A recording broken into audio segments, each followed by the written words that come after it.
सानिया अंकिता के साथ मिलकर अपनी एंगेजमेंट रुकवाने का प्लान बना रही थी। उसने फोन में अंकिता को कुछ दिखाया। ये देख अंकिता, बहुत ढूंढने के बाद इंटरनेट पर यह आर्टिकल मिला है जिसमें एसआर कॉलेज के एक स्टूडेंट के दूसरे स्टूडेंट का मर्डर करने के बारे में लिखा है। इसमें अभय भी है और वो लड़का भी जिसका मर्डर हुआ था। बस तुझे सब जाकर वो तेरा जर्नलिस्ट फ्रेंड है ना, उसे बताना है। इनवाइटी लिस्ट में मैंने उसका नाम ऐड करवा दिया है। तू उसे बोलना कि एंगेजमेंट होने के ठीक पहले वो प्रोजेक्टर पर ये फोटो दिखा दे और फिर अभय से मर्डर के बारे में सवाल करे और मेरे पापा से पूछे कि वो एक मर्डर से अपनी बेटी की एंगेजमेंट कैसे कर सकते हैं। एक मीडिया वाला कुछ बोलेगा तो बाकी खुद ब खुद सवाल करने लगेंगे। फिर पापा को मीडिया के प्रेशर में आकर एंगेजमेंट कैंसिल करनी ही पड़ेगी। यहाँ सानिया का प्लान बनकर तैयार था और वहाँ रिया के घर एक आदमी पहुंचा और रेणुका को एक कार्ड पकड़ा कर चला गया। रिया, ये तो अभय और सानिया की एंगेजमेंट का इनविटेशन है, पर ये हमें किसने भिजवाया है? जरूर उस अभय ने हमें चिढ़ाने के लिए भिजवाया होगा मम्मी, पर हम में से वहाँ कोई नहीं जाएगा। मुझे सबके सामने अपनी बेइज्जती नहीं करवानी।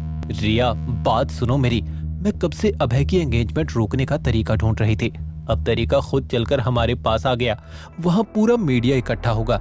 सबके सामने ऐसा तमाशा करूंगी कि अभय की इज्जत तो मिट्टी में ही मिल जाएगी। ये सुनकर रिया और प्रेरणा की आंखों में भी चमक आ गई।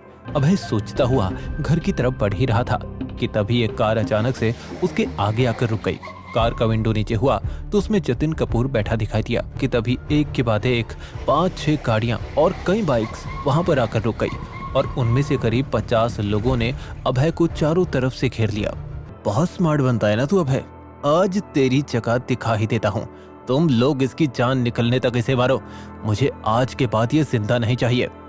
जतिन के ऐसा कहते ही उसके सारे आदमी अभय पर टूट पड़े। तभी किसी का चाकू अभय की गर्दन को छूकर चला गया और थोड़ा सा कट होने की वजह से खून बहने लगा। अभय ने उस आदमी को हवा में उछाला और फिर उसके नीचे गिरते ही उसने अपनी कोहनी उसके पेट में घुसा दी। वो गुंडा दर्द से करहाया। अभय ने इसी तरह एक एक करके सभी गुंडों को धूल चढ़ा दी और फिर उसने जतिन को घूर कर देखा। अभय ने जतिन को खींचकर कार से बाहर निकाला और उसका सर पकड़कर उसी की कार से भिड़ा दिया। धक्का इतना तेज था कि जतिन एक ही बार में ढेर हो गया। अभय ने अपने हाथ झटके और जमीन से अपना जैकेट उठाकर उसे पहन लिया। वहाँ रेणुका और उसकी दोनों बेटियां तैयार होकर घर से निकली ही थी कि तभी उनके सामने एक लग्जरी कार आकर रुकी। उसमें से ड्राइवर बाहर निकल कर आया। मैम, मुझे आप तीनों को पिक करने के लिए भेजा गया है, प्लीज बैठिए। प्रेरणा, शायद कल जो मैंने उसे धमकी दी थी उससे डर गया लगता है। अब इससे पहले कि वहाँ एंगेजमेंट हो जाए, जल्दी से बैठो दोनों। तीनों कार में बैठे और ड्राइवर कार में उन्हें लेकर वहाँ से निकल गया। एंगेजमेंट का मुहूर्त होने वाला था। विशाल राठौड़ स्टेज पर आया। Thank you for coming everyone. आज का दिन मेरी बेटी सानिया और मेरे लिए बहुत खास है। दोनों स्टेज पर आओ और एक दूसरे को रिंग पहनाओ। दोनों स्टेज पर पहुंचे और एक दूसरे के सामने खड़े हो गए। तभी हॉल की सारी लाइट्स बंद हो गई और प्रोजेक्टर स्क्रीन पर कुछ फोटोज फ्लैश होने लगी। ये अभय की अभी पार्टी में ली गई फोटोज थी। सानिया ने हाथ में माइक लिया। अभय, लोगों की तुम्हारे बारे में कई तरह की राय हो सकती है, लेकिन मेरा केवल ये मानना है कि एक रिच बिजनेस फैमिली से होने के बाद भी तुमने बहुत सिंपल लाइफ जीना चूज किया। कोई शो ऑफ नहीं, इसीलिए तुम मुझे पसंद हो। ये सुनकर वहां मौजूद सभी लोग तालियां बजाने लगे, लेकिन अभय हैरान रह गया और अभय से भी ज्यादा हैरान थी अंकिता और उसका जर्नलिस्ट फ्रेंड। अब सबके सामने अभय या विशाल राठौड़ से सवाल पूछने का कोई स्कोप ही नहीं बचा था। अभय और सानिया ने एक दूसरे को रिंग्स पहनाई। दोनों लोगों से मिलने लगे। तभी अंकिता सानिया के पास आई। ये सब क्या है सानिया?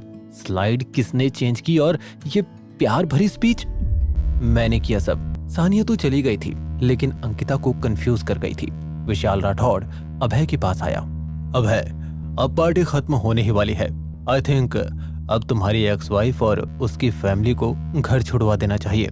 शहर के एक दूसरे कोने में एक खाली पड़े घर में रेणुका, रिया और प्रेरणा तीनों को बंदूक की नोक पर चुप बिठाया हुआ था।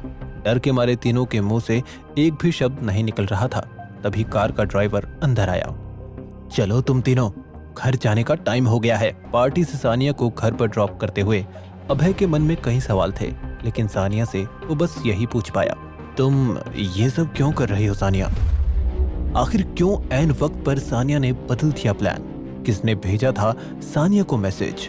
ये जानने के लिए देखिए बंद आइए बैड ऐसे का अगला एपिसोड सिर्फ पॉकेट एफएम के यूट्यूब चैनल पर। और बंद आइए बैड ऐस के सारे एपिसोड्स को सुनने के लिए डिस्क्रिप्शन में दिए गए लिंक से डाउनलोड कीजिए पॉकेट एफएम ऐप।